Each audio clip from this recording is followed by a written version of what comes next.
Tumie fursa hii kwa niaba ya chama kuwashukuru sana mawakili wa chama kwa utetezi na uwakilishi ambao wameufanya Mahakama Kuu, lakini baada ya kutoridhika na yaliyoendelea Mahakama Kuu kuamua kumwandikia barua Jaji Mkuu kumweleza uozo uliotokea Mahakama Kuu, ukiukaji wa haki uliotokea Mahakama Kuu chini ya Jaji Mwanga, na kuomba Jaji Mkuu kuweza kutumia mamlaka yake kuwezesha mahakama kufanya masahihisho kwa maana ya revision.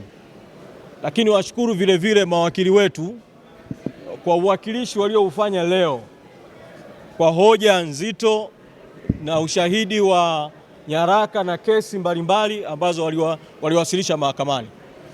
Nishukuru vile vile Mahakama ya Rufaa kwa uamuzi wake wa kuamua kuita mafaili yote yaliyokuwa Mahakama Kuu ya kesi hii na kuamua kufanya masahihisho kwa maana ya revision kwa uamuzi wake yenyewe, kwa hiari yake yenyewe, baada ya kupokea barua ya malalamiko, kwa Kiingereza suo moto, kwa hiari yake yenyewe mahakama kuita. Kwa hiyo tushukuru katika hatua hii, na tunasubiria kwa hamu na tunatamani iwe mapema sana majaji wa Mahakama ya Rufaa waweze kuja kutoa uamuzi wao, na mengine tutayasema baada ya uamuzi kutoka. Lakini leo nieleze mambo kadhaa. Wakati wa usikilizaji wa masahihisho siku ya leo, kuna jambo ambalo lilitokeza na lilihojiwa sana juu ya ile amri ya zuio ya tarehe 10 mwezi Juni mwaka 2025 ilimhusu nani na nani na ilikuwa na mipaka gani? Sasa katika kujibu hoja hiyo, wakili wa upande wa walioleta maombi Saidi Isa na wenzake anayeitwa Shabani Nsato Marijani ameiambia Mahakama Kuu, Mahakama ya Rufaa leo kwamba ile amri ya zuio la kufanya siasa ilimhusu katibu mkuu na bodi ya wadhamini peke yake, na ameiambia Mahakama ya Rufaa kwamba ile amri ya zuio la matumizi ya mali ilimhusu katibu mkuu, bodi, waajiriwa walio chini ya katibu mkuu, mawakala walio chini ya katibu mkuu na watu wanaofanya kazi kwa niaba kwa maelekezo ya katibu mkuu. Akaulizwa sana juu ya watu wengine na mipaka yao, akasisitiza kwamba hata katika hili swala la zuio la mali, mtu mwingine yeyote anayehusika na mali asiyefanya kazi kwa maelekezo ya katibu mkuu au chini ya katibu mkuu hakuwa amezuiwa. Ni ajabu kwa wakili Shabani Nsato Marijani kuyasema haya mbele ya Mahakama ya Rufaa leo, wakati ambapo baada ya uamuzi wa Mahakama Kuu kutoka wa zuio tarehe 10 mwezi Juni mwaka 2025, sisi tuliuambia umma, mawakili wetu na sisi viongozi tuliuambia umma kwamba amri ya zuio kwa upande wa shughuli za siasa ilimhusu katibu mkuu peke yake na bodi ya wadhamini. Haijahusu kiongozi mwingine yoyote wa chama, haijahusu mwanachama mwingine yoyote wa chama. Na tukasema juu ya amri ya zuio la matumizi ya mali na mipaka yake kwa upande wa watendaji walioko chini ya katibu mkuu. Baada ya sisi kutoa kauli hizo, mawakili hawa wakina Shabani Nsato Marijani na wenzake wakafanya mkutano na waandishi wa habari, wakasema tumepotosha amri ya mahakama. Wakaenda mbele zaidi, wakamwandikia barua msajili wa Mahakama Kuu kumtaarifu kwamba kuna upotoshaji wa amri ya mahakama uliofanywa na viongozi wa Chadema wa kupanua wigo wa uamuzi wa mahakama. Na msajili wa Mahakama Kuu akaandika barua na akatoa taarifa yenye kuonyesha kwamba amri za zuio Zuio la shughuli za siasa, zuio la matumizi ya mali za chama linahusu viongozi wote, na wakawataja kwa majina: mwenyekiti wa chama, makamu mwenyekiti wa chama, katibu mkuu, manaibu, viongozi wote wa chama na watu wote kwa upande wa wanachama na viongozi wa Chadema. Leo wamearuka maneno yao wenyewe hapa mahakamani. Kitendo cha kuyaruka maneno yao wenyewe leo mahakamani kinadhihirisha kwamba msimamo wetu tulioutoa kwa umma kwamba zuio la shughuli za siasa lilikuwa linamhusu katibu mkuu na bodi peke yake kabla ya muda wake kuisha, ulikuwa ni uamuzi sahihi. Na kwa haya yaliyojiri mahakamani, yaongeze mkazo kwa viongozi wa chama nchi nzima, wanachama wa Chadema nchi nzima, kuendelea na shughuli za kisiasa za chama, kwa sababu hakuna zuio lolote juu ya wanachama na viongozi katika maeneo mbalimbali kufanya siasa. Lakini ni hawa walioandika barua kwa msajili, waliotoa matamko, msajili alitoa taarifa, waliamua kufungua kesi ya kinachoitwa kukiuka amri ya mahakama. Wakamshtaki makamu mwenyekiti John Heche, wakawashtaki wakina Mwaipaya, wakashtaki wakina Rose Maemba, wakashtaki watu mbalimbali ambao leo hapa mahakamani wamesema kimsingi hawakuhusika na ile amri kabisa. Huu ni ukiukwaji mkubwa wa haki, huu ni uovu wa hali ya juu.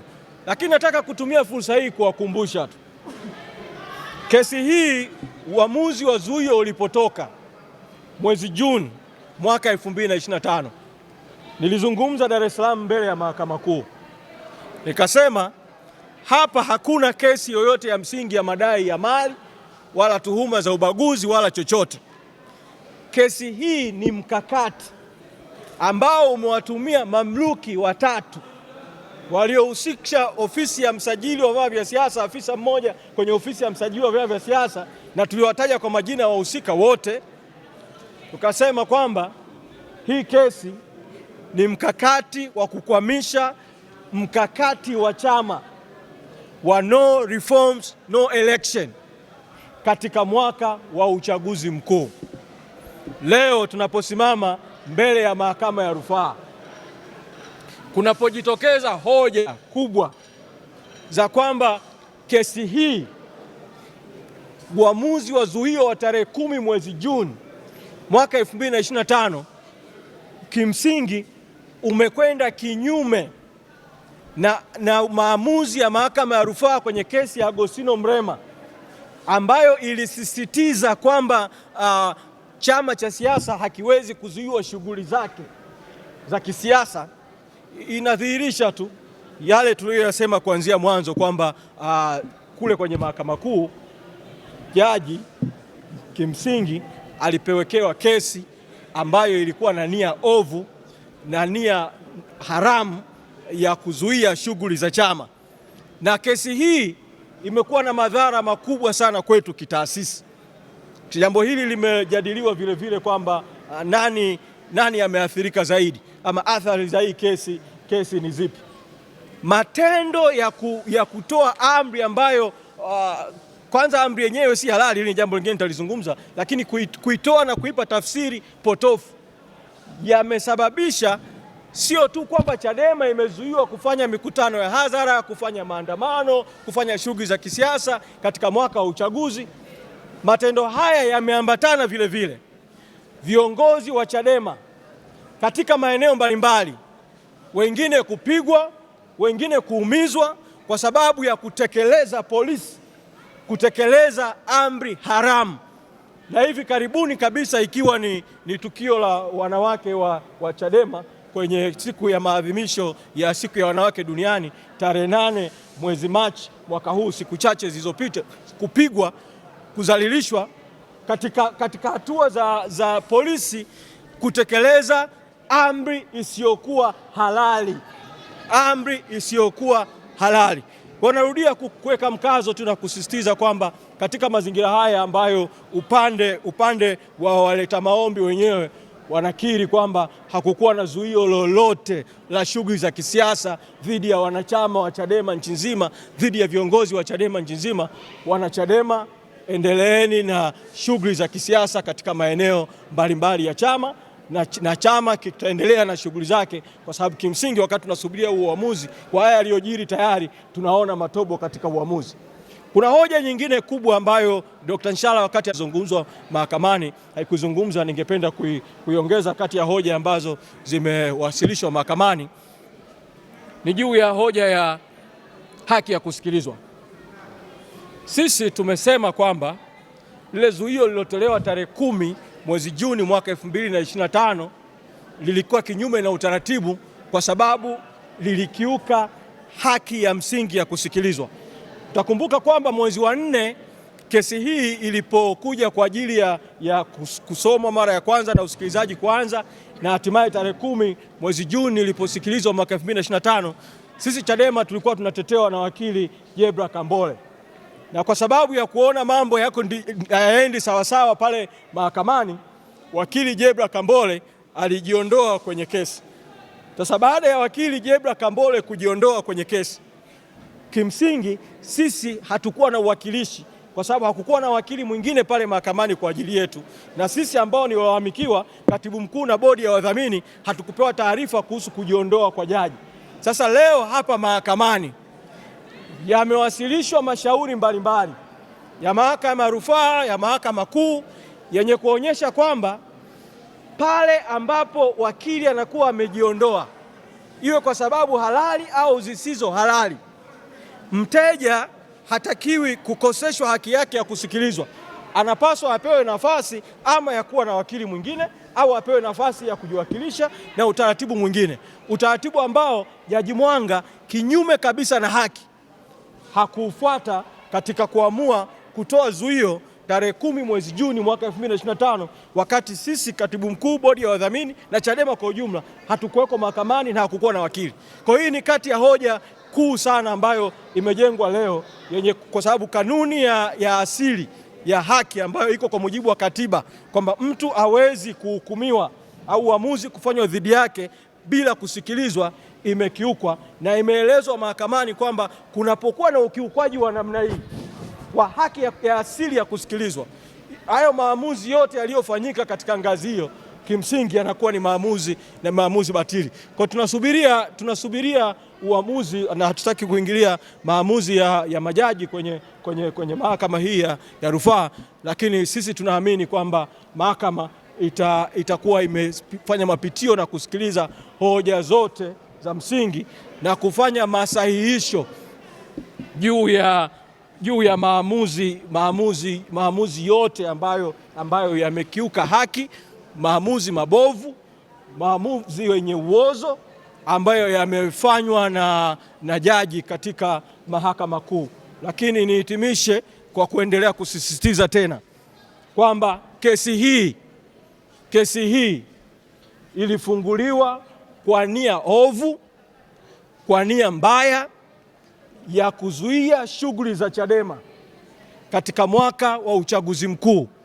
Ilikuwa ni mbinu ya Samia Suluhu, CCM na mamluki wanaotumika nao walipoona wamezidiwa na kampeni ya no reforms no election, walipoona umma unataka reforms kabla ya uchaguzi, wakaona namna pekee ya kudhibiti hali ya mambo ni kukizuia chama kikuu cha siasa kisifanye mikutano ya hadhara, kisifanye maandamano, kisiwaunganishe wananchi.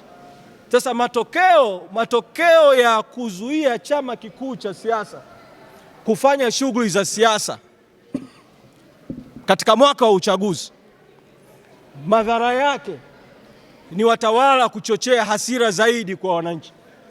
Kwa nataka kusema kwamba katika matukio ya mauaji ya tarehe 29 mwezi Oktoba na baada ya hapo na matendo mengine ya uvunjaji wa haki na uovu yaliyotokea baada ya hapo, watawala waliokizuia chama kikuu cha siasa kufanya siasa katika mwaka wa uchaguzi wanadamu katika mikono yao kutokana na hayo yaliyotokea. Asanteni sana.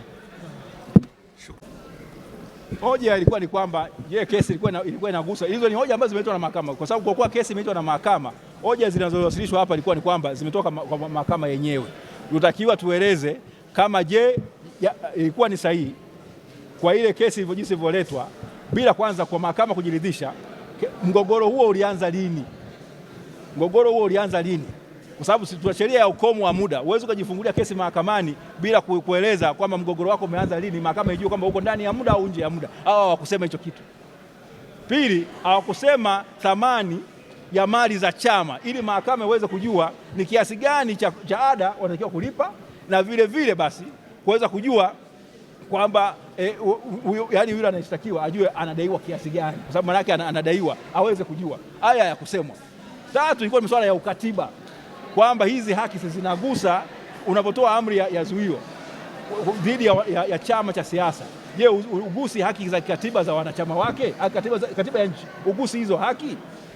Kwa hiyo ikawa ni hizo hali, na vile tukasema kwa kuwa Said Issa ni wale Ahmed Rashid Mohamed na Maulida Anakomu hao ambao ni wadhamini wawili wa chama, wanakuwaje washtaki bodi ya wadhamini ambao wao ni sehemu yake? Je, walikuwa na haki ya kufanya hivyo waliofanya? Kule Jaji Mwanga alikuwa ameng'ania kwamba hakuna shida. Hapa tumeweza kuonyesha kuna shida kubwa na amekiuka sheria kwa namna ya ajabu. Kwa hiyo tumeweza kuyaanika hayo hadharani. Nimeyasema haya kwa sababu nataka ujumbe ufike kwamba Mahakama Kuu na mahakama yote ile ihakikishe kwamba inalinda heshima ya mahakama kutenda kutoa maamuzi ya haki. Lakini kama watu wana ajenda zao ambazo mwisho wa siku unaonyesha kwamba hawa watu wana upendeleo au wana ajenda wanaitekeleza kwa nia maalum. Ukumbuke mwaka 2025 ulikuwa ni mwaka wa uchaguzi, na hili tumeikazania sana. Ulikuwa ni mwaka wa uchaguzi. Chadema imezuiwa isifanye shughuli za siasa kwenye mwaka wa uchaguzi. Kulikuwa na ajenda gani? Chadema ambacho ni chama kikubwa cha siasa katika nchi hii unakizuia kufanya siasa. Je, ulikuwa una lengo la kuwabeba wale wengine ambao ni washindani wake ambao wanaogopa kushindana na chama cha siasa? Hayo ndio yalikuwa makubwa tumeyazungumza. Asante. Samahani tu kwa tuendelee na wengine.